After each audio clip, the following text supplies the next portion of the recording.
Bismillah ar-Rahman ar-Rahim. Alhamdulillahi Rabbil Alameen. Sallallahu ala Sayyidina Muhammadin wa ala alihi wa sahbihi ajma'in. نويت التعلم والتعليم وتذكر التذكير النفع والانتفاع والإفادة والاستفادة والحث على التمسك بكتاب الله سنة رسوله صلى الله عليه وسلم الدعاء إلى الهدى دلال الخير ابتغاء وجه الله ومرضاته وقربه وثوابه سبحانه وتعالى. Bismillah. So the last thing we stopped off was the Prophet ﷺ said the sleep of a fasting person is ibadah. Okay, and we mentioned that fasting is one of the few acts of worship, even if you don't engage in other good actions, it's still a ibadah. So, like even if someone didn't talk, he's not reciting Quran, he's not doing any extra good, the fact that he's fasting, is still being written down as an act of ibadah still. And that's why sleeping while you're fasting is still recorded down as an act of worship. Now that doesn't mean outside of Ramadan we can't be rewarded for sleeping. It just comes down to intention, is that? Because they say al-adat tusbihul ibadat, if you have an intention. Like these normal things that we do on a day-to-day basis, right? You will be rewarded for it if you have a good intention. Like we're all going to eat and drink some time of the day. Sleeping, we're all going to do. Wearing clothes, everyone does, right? These are adat, like, customary actions that we engage in on a day-to-day basis. They can be transformed into acts of worship providing you have a good intention. So if you, on a normal day, if you slept with the intention of giving your body its haqq, like the body can't function otherwise, you have to sleep, right? So, you're giving your body its haqq by sleeping. That in and of itself is a good enough intention. Let alone then if you intend, I want to wake up for tahajjud, Fajr, I intend to pray in the masjid, in jama'ah, all of that is written down as La ilaha illallah. I had the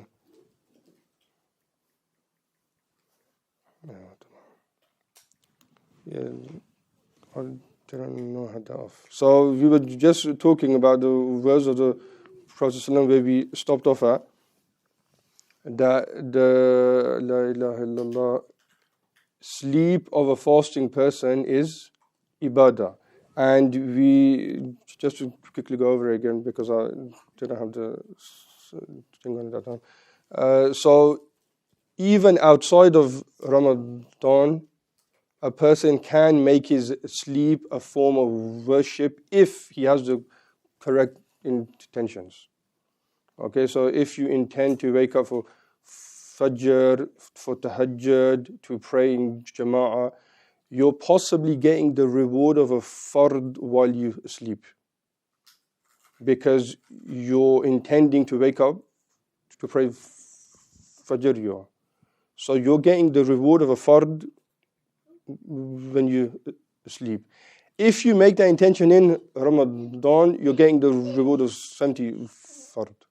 You understand? So these are things that we engage in on a daily basis, and most of us just don't make the intention.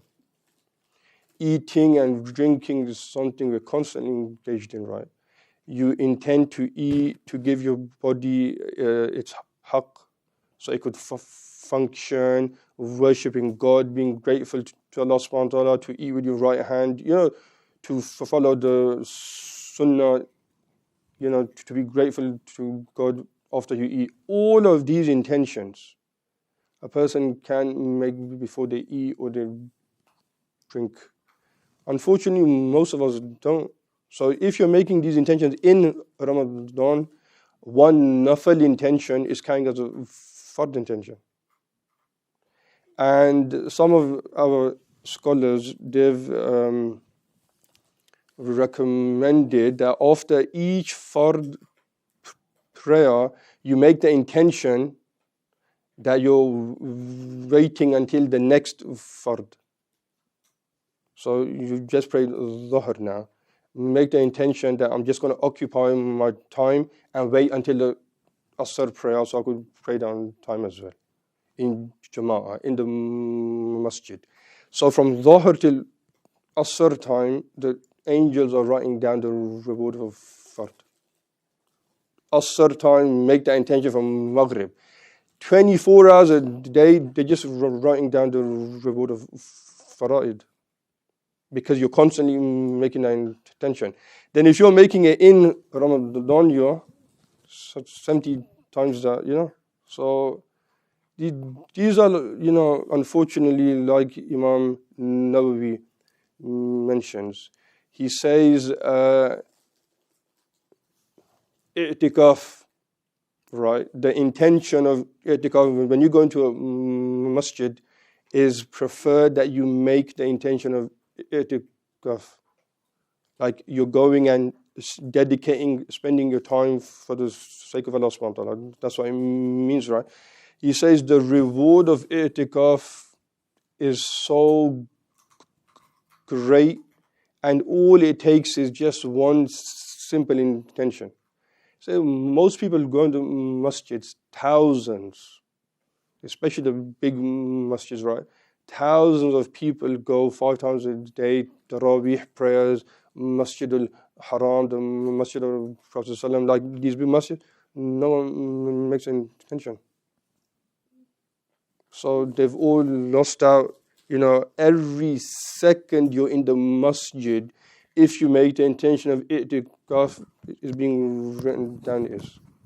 Because unfortunately most people heedless. And that's, one of the greatest hikam behind fasting is to take yourself out of heedlessness. Take yourself out of this state of heedlessness. So the sleep of a fasting person is ibadah. Okay, now again, like we mentioned last class, it doesn't give a person the license not to sleep all day. It's just for that short time that you are sleeping is being written down as good actions.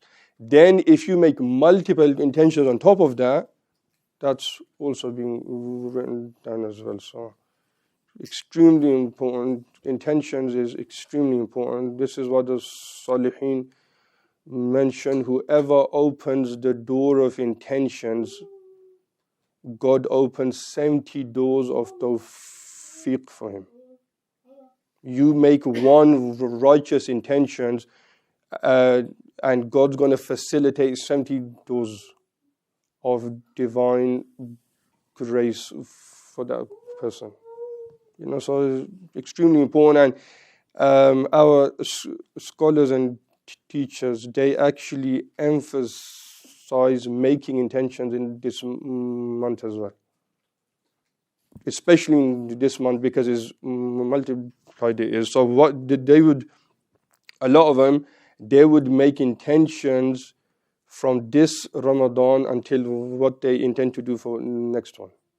So of the intention of praying all of my fard prayers from now until the next one, of the intention of praying, you just make the intention. Whether you're able to fulfill them or not, obviously you make a genuine one, but minimum is being written down.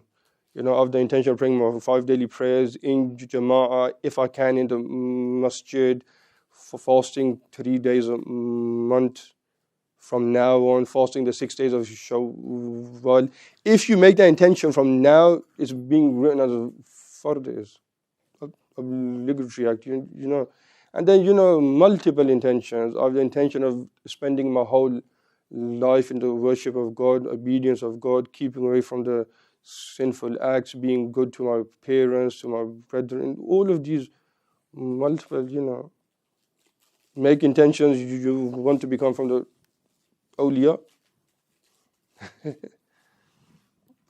Aspire high, as they say, because you're not going to, like, even if you don't get there, you won't fall too short from there.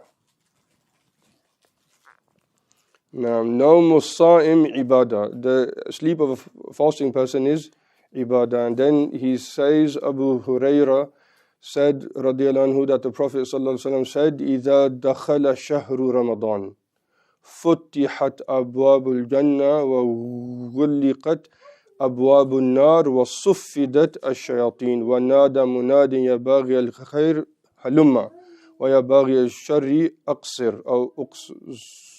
So I'm not sure if this has come up before as well, but he's bringing it up again that the Prophet ﷺ, and this was his custom. He would sit with the companions before Ramadan came in. And he would always talk about such a great month is coming upon you. Ataakum shahrun mubarak, shahrun azim. That's how he described it.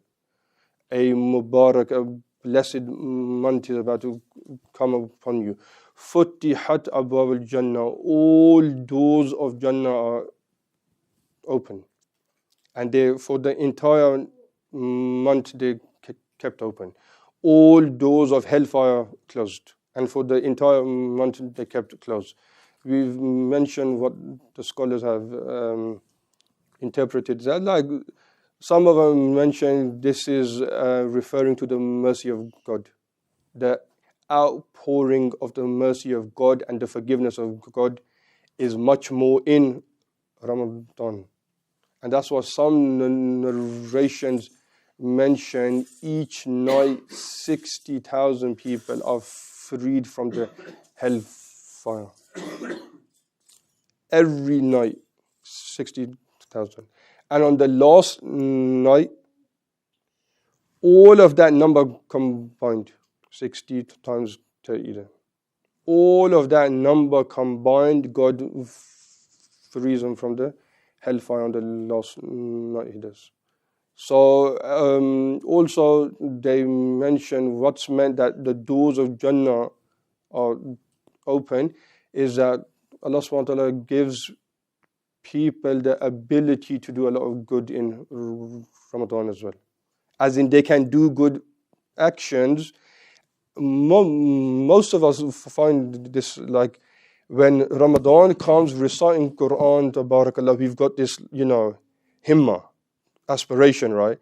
We want to pray in Jama'ah, we want to go to the masjids, we want to give charity, and that's what's meant. That God puts barakah in the time and gives people those high aspirations to do good actions that get them to Jannah. Okay, and the doors of hellfire closed. What's meant is, generally speaking, if a person fasts correctly, the desire to commit sinful actions taken away. So things that take them towards hellfire, it's not as much in the month of Ramadan it is. And that's why one day the Prophet ﷺ was standing on the mimbar. He took the first step, then the second, and on each step he kept on saying, Ameen. The first step, second and third. Sahaba said, Ya Rasulullah, we're not accustomed to this.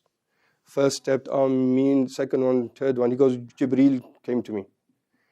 And he said three things. He said, the one who lives until Ramadan and he's not forgiven, may God ab'adahullah. La ilaha illallah. May God push him further away, to distance him. And he told me to say Ameen to that dua. And the du'as of the Prophet are accepted there. Because like Jibreel as well as himself, they couldn't fathom someone lives until Ramadan and God doesn't forgive him? How? That's impossible. The whole month was, created for all of us to be forgiven in. How is it that, okay, if you're not forgiven on the first day, it's the second day, okay, the third day, no, the fourth day, the fifth day, the 12th day, the 30th day? Ajib, how? It's a month of forgiveness. It is like you must be engaged in a lot of bad if God's not going to forgive you. Even the normal person, like as in, you don't have to do anything outstanding to get just the normal forgiveness of God, right? Because He's created that month to forgive. So if you're not forgiven at the end of it, la ilaha illallah. The second thing is a person who catches or lives with his parents, one of them or two of them, and he doesn't enter them in Jannah. He goes, Jibreel said, may God distance him. If your parents are alive and they are not the cause of you entering Jannah, Abadahullah, he said, La ilaha illallah. And that's the huquq of the parents. You have to be good to the parents. And the third thing, he said, if my name is mentioned and he doesn't send salutations upon me, Allahumma salli wa sallim alayhi. The one who doesn't send salutations in the name of when the Rasul's mentioned and he's not happy, abadahullah. Because you don't even have to make dua against this person because he's distant. Because if he was close to the Prophet, the mention of his name would put him in a state. Let alone sending salutations on him. La ilaha illallah. Muhammad al-Munkadir. From the Tabi'een, they say when the name of the Prophet was mentioned, he would just burst out crying. His whole state would change. And he was a famous hadith scholar. So the name of the Prophet mentioned all the time. So a lot of them, they would say we would end up closing our books, we would.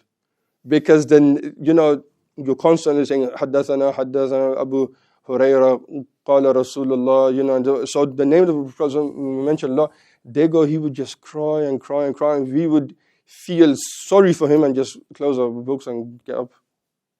Because we know, halas, he's in the hell now.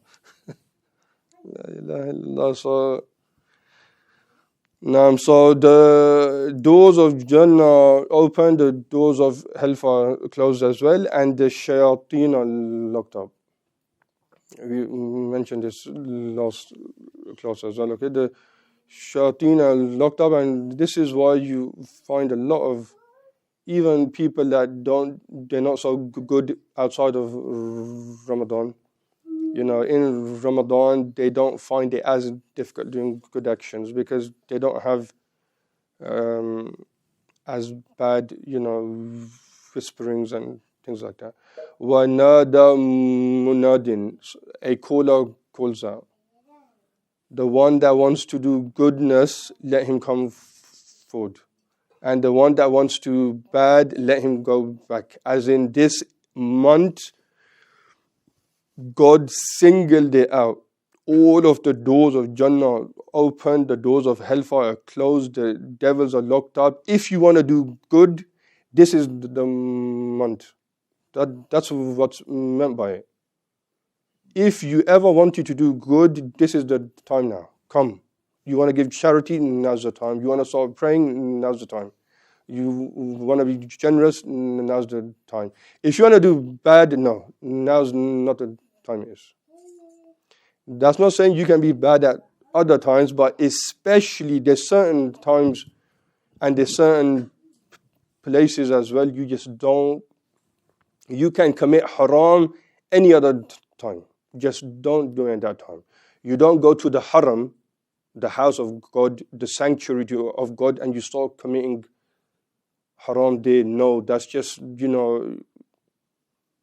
that's not, there's certain times and places where if there was ever a time you kept away from that which displeases God, those are the times and those are places. Ramadan is just one of those times. You've got 11 months to, do whatever, I'm not going to say, do bad, right? Obviously, but I'm just saying, you have 11 months, but come on, 1 month is not the time. Don't waste your time. And I'm talking about, well, regardless if you're fasting or you're not, the hours of fasting or outside of those hours as well, this is just not the time as well. Don't watch football, don't watch films, Netflix. You're not supposed to have an account. If you do, delete it. But in the month of Ramadan, you're looking at haram. How? How can you be expected to be forgiven then? How? La ilaha illallah. Tayyib. He says after that, قال وكيع.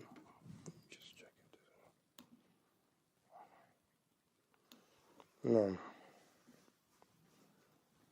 طيب, he says قال وكيع في قوله تعالى كلوا واشربوا هنيئا بما أسلفتم في الأيام الخالية. God will say to these people in Jannah, eat and drink to your heart's content. كلوا واشربوا هنيئا. Okay? To your heart's content as a reward for what you have done in days gone by. Who's he referring to here? Who's he talking to here? Waqi', who was from the Atba' of Tabi'een, he said this is referring to the fasting days. Ayyam here, days over here that went by. What was it referring to? The days of fasting. That God is going to be talking to the people who kept these fast. And He's going to say to them, now, today, eat and drink to your heart's content. And eating and drinking Jannah is not like eating and drinking here. Okay? It's a complete different world and understanding.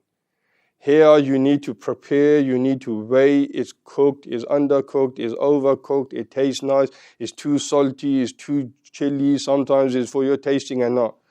Jannah, nothing like that. Everything, like now they got buttons, right? Like your TV's got buttons and you just press it. This isn't even a button. This is the thought crosses your mind instantaneously, it happens. They've got touch control. They don't have eye control yet, right? Like when you look at something, they can make it. This is heart control. You're just thinking, the Prophet said a bird's going to be found in Jannah. You're just going to look at it and think that would be a nice lunch. Literally, you've not uttered it, you've not done anything with your hands. It's just a thought is going to be freshly cooked in front of you. La ilaha illallah. The smell of that is enough to put the people in the dunya in a state. Every bite you're going to have 70 different tastes in your mouth. And the second bite, you're going to have a new 70 tastes that were different from the first one. And the third one, and the fourth one. And when you're done, right, it's going to turn back into a bird and it's going to go off. And there's no such thing as being overbloated or, give me peppermint tea, please, or anything like that. No. The Prophet said, obviously there's no going to the toilet as well, anything, right? So a person's going to burp, his stomach's going to go back to being flat. And the fragrance that comes out of his mouth is better than all the perfumes in the dunya. LV and Gucci and God knows what else is out there, right? This doesn't compare to any of that. Kulu washrabu. Eat and drink now. Why? Because you didn't eat and drink in the dunya. Short time though. If God's prepared this just for the 10 hours of fasting, 15 hours. La ilaha illallah. That's all it was. That's eternity. This is only 15 hours. Hani'an bima aslaftum fil Subhanallah, He gives us the tawfiq to fast. He gives us the tawfiq to break the fast. Then He praises us for actions that He's allowed us to do. Ajib. That's La ilaha illallah. And then on top of that, Jannah. La ilaha illallah. Kulu washrabu hani'an bima aslaftum fil ayyam al-khaliya. So these are referring, obviously the Quran, you can take verses and it could have multiple interpretations of it. So it could be referring to, not like this also could be referring to poor people as well. Okay, that they went hungry in the dunya, they didn't eat a lot, and God's referring to them as well. It could be that as well, but here specifically, it's also referring to the people that fast as well. No, because they left eating and drinking in the dunya, and God's going to give it to them in the next world. La ilaha illallah. Then he says, the Prophet mentions that God boasts about people who fast. He said, Inna Allah ta'ala yubahi malaikatahu bishab al-abid yaqul ayyuha al-shab al-tariq shahwata li ajli al-mubazzil shababahu li anta indika ba'di malaikati. God boasts to the malaika. Look at this youngster, young teenager who's worshipping me. He's left his shahwa. Shahwa, his, the desire to eat and drink. He's left looking at haram, desiring haram, listening to haram, touching haram. He's left all of it for who? He's left it for me, he has. He's spending his teenage years in God's way he is, and that's why God refers to him, Anta indika ba'd malaikati. You are like some of my angels. The malaika, they don't have an option still. Like they are created to worship God. Humans, though, they've gone option. We're commanded to, we're not forced to. God commanded us, He's not forced us. And that's why especially someone who worships God at a young age, they're going to be from the 7 types of categories. There's 7 categories that are going to be under the arsh, the throne of God on the day of judgment. From those categories, Imam Suyuti mentions that there's a lot of them. But in this specific narration of here, the Prophet says 7 of them. One of them, Shabun Nasha'a fi ibadatillah, a young person who's grown up in the worship of God. Now, what's meant by here, like what, 5 years old, 10 years old, 15, they say 18-year-old. That's when the the teenage years where a person's got good level of understanding. 18 years old onwards, if a person starts worshipping God until death, obviously, right? He will fit in this category.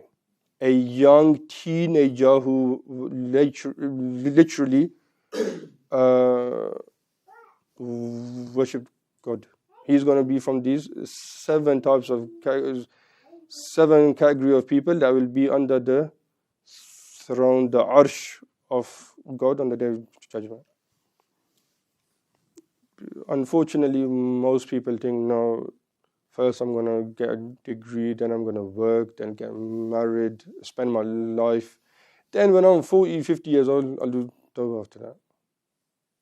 First of all, there's no guarantee you're going to even... We have youngsters now dying at, I've seen more youngsters pass away in these 2 years or so than I've not come across death like that in a long time. 20-year-olds, 19-year-olds, 17-year-olds. La ilaha illallah. And one of the signs of the end of time is that young people will pass away as well. A lot more you'll notice it. SubhanAllah. 20-year-old, 21-year-old girl passed away the other day. Rahimahullah. So, there's no guarantee. There's absolutely no guarantee days.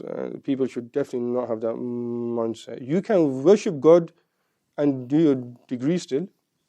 I don't understand that. Like, how's that going to prevent you? Pray 5 times a day, do your fard actions, you can worship Him still. You can enjoy a bit of the dunya as long as you're not, committing haram. But ultimately, like, this dunya wasn't created for people like us. And I think a lot of us just don't remember, like, we almost forget it's not here. Life for us is not here. This is temporal. It's not meant to be like a playground. We're here for a purpose. And then when you're there, do whatever you want. If you want, if you like going to a park, right? Inshallah, Jannah will have to a park and Golden Towers just a million times better. So, kulu washrabu hani'an. There, not here. So now, mashallah, if there's youngsters, and ultimately the people that gave victory to this religion in the time of the Prophet, most of them were youngsters. Majority of them, so that's the time. And then in another narration, God says to the malaika, Ya malaikati unzuru ila abdi. Look at this slave, my slave. He left his shahwa, his desire to eat and drink for me. So God's boasting, La ilaha illallah, to the angels about someone who worships Him. Then he's mentioned in the footnotes over here, Imam Hassan mentions this, that a person's going to be singing Jannah and he's going to have his hur day. Okay, hur al-ain. Just know your wives in Jannah, inshallah, may God grant you all past spouses, inshallah. The wives in Jannah are far more greater than the hur. And we've heard the hur al-ain with the mashallah big eyes, and if the mindil of one of them fell in the dunya, it would perfume all the dunya. We've heard a lot of them, right? But a person's wife in Jannah, the hur al-ain, they don't match her at all. She's going to be much more beautiful and much more better as well. So, yeah, that's the hur. But here he says a person will be singing Jannah, he's going to have his hur. There's going to be a stream of honey. She's going to go get a gold cup that's served to kings only. And those gold, she's going to get it and give it to him. And ya ni'm Aisha, what lovely life. And then the hur will say to him, do you know when God married me off to you? He says, no. She says, it was a very hot day in the dunya. You were fasting that day. It was extremely hot. And God boasted about you to the malaika. He goes, look at my slave. he's left his sexual desires, the love to eat and drink for me. Look what, bear witness, I've forgiven him. And it was that day that God married me to you. So I've been waiting for you since 2022, mate, in March. La ilaha illallah. No, so Hurul Ain, there's a hadith, right, that mentions, these are talking about bad wives there, right, that when a bad wife is being bad to her husband, the hur is shouting out to her. She's actually shouting out to her and saying, it's only a couple of days left, then he's going to come to us. So, likewise, like I'm sure there's something for the girls as well. So, he's got another story in the footnote here. It's actually quite. He says over here, Thabit al-Bunani. He's going to talk about it in the next thing, anyways. Okay, we'll come back to that. He says, regarding the words of God, فَلَا تَعْلَمُ نَفْسٌ مَا أُخْفِيَ لَهُم مِّن قُرَّةِ أَعْيُنٍ جَزَاءً بِمَا كَانُوا يَعْمَلُونَ. La ilaha illallah. Here God says in the Quran, no soul knows what joy is kept hidden in store for them on the day of judgment. No soul shall know. They do not know the joy that is kept hidden in store for them as a reward for what they have done. What actions did they do that God mentioned this in the Quran? No one shall know what's been hidden for them in terms of joy due to the actions they've done. Some of the scholars interpreted this that the action that got on this is fasting. That God's referring to fasting over here. مَا كَانُوا بِمَا كَانُوا يَعْمَلُونَ. What action is it that due to that God has this joy stored for them? And they said it was referring to fasting. And we've mentioned this before. He said, إِنَّمَا يُوَفَّى الصَّابِرُونَ أَجْرَهُمْ بِغَيْرِ حِسَابٍ. That the fasting people, the patient people, the fasting people will be rewarded without accountability. فَيُفْرَغْ لِلصَّائِمِ أَجْرُهُ إِفْرَاغًا وَيُجَازَ جُزَافًا فَلَا يَدْخُلْ تَحْتَ هَمٍ وَهْمٍ وَتَقْدِيرٍ. We mentioned this before as well, that the fasting person, his reward on the day of judgment will not be calculated. It's not going to be like, put on the scale. He did this and he's going to get no. There's going to be no such thing as calculation. God's going to personally reward him for fasting. And obviously this is the case. Why is this the case? Because God has attributed it to him. Okay, and even though all acts of worship are done for God, but he specifically attributed fasting back to him. That means the merit of fasting is obviously great then, if he's attributed to him. Likewise, the whole earth belongs to God. God's created it. But he's attributed a portion of it back to him. Where the Kaaba is, he said, this is my house. That portion of the earth, he's attributed back to him. Obviously, that's not meant that astaghfirullah, God lives in or anything, but the fact he's attributed back to him makes it special. Likewise, he's attributed fasting to himself. That's what makes it special as well. Imam Ghazali mentioned, and there's two things to know, to take into account. What makes fasting special or different from all acts of worship? He said the first thing is you're letting go of, we mentioned this last class as well, you're letting go of something which is extremely it's a core part of you. Eating and drinking. When you're praying, you're not going on a 10-hour fast. When you're doing Hajj, you can drink still. When you're giving charity, you can eat and drink. You understand? But with fasting, the core nature of your being, you have to eat and drink. You're letting go of that. You're refraining from that. Also, we mentioned this in last class. Every other act of worship is visible to the naked eye. I can see you're praying, I can see you're giving charity, I can see you're doing Hajj, I can see you're studying, you're teaching. I cannot see that you're fasting. Okay, so that's what makes it special. The chances of you showing off, being ostentatious, is just not there.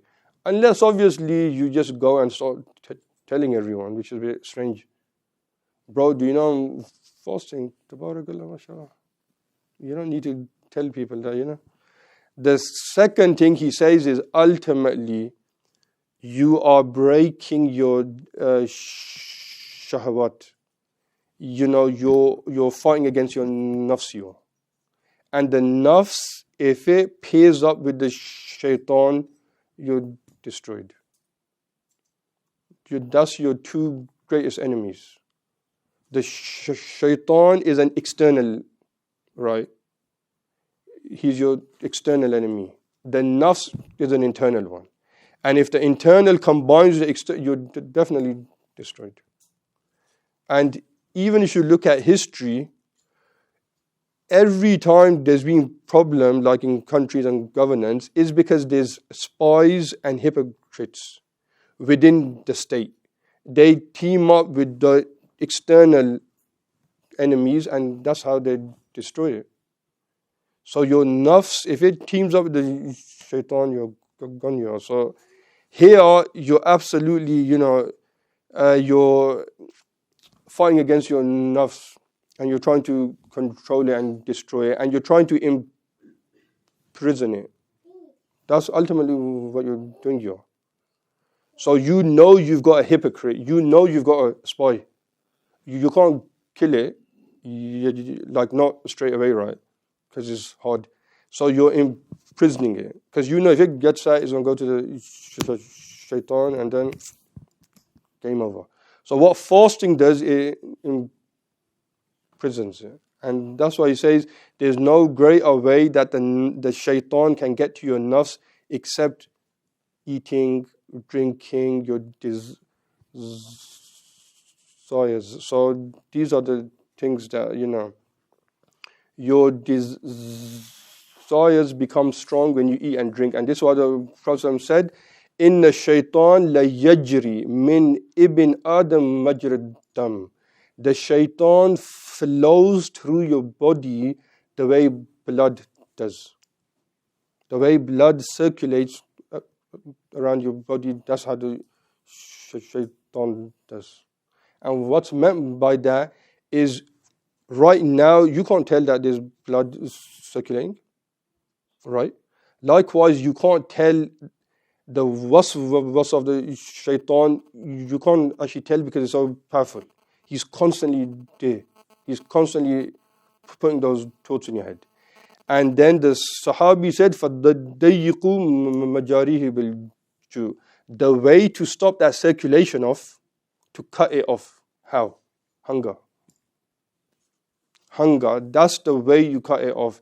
The two greatest tools or weapons against the shaitan, the remembrance of God, hunger. Ghazali's manhaj radiallahu anhu is literally just based on that. He attaches a lot of importance to hunger. Dhikrullah can only have an effect if there's a sense of hunger there. And if your nafs isn't caged up, the remembrance of God is not as effective. And the way to lock it up is hunger. We'll talk about this, inshallah, a bit more in next class. We will, because it's 7:15 now. نسأل الله العافية والسلام على رسول الله كان فتح لكلمة المراتب صديق الولاية خاصة خلافة عظمى رسول الله في قرية العافية بالتوفيق وقم النص والهوى والشيطان الدنيا في خير لطف عافية يبلغنا على مراتب اليقين والإيمان إحسان إحسان تقص قول رشد إخلاص يعيد لنا بركات حبيب بكر مشهور يحق مراد حبيب عمر علينا في خير لطف عافية والفاتحة إلى حضرة النبي سيدنا محمد الفاتحة.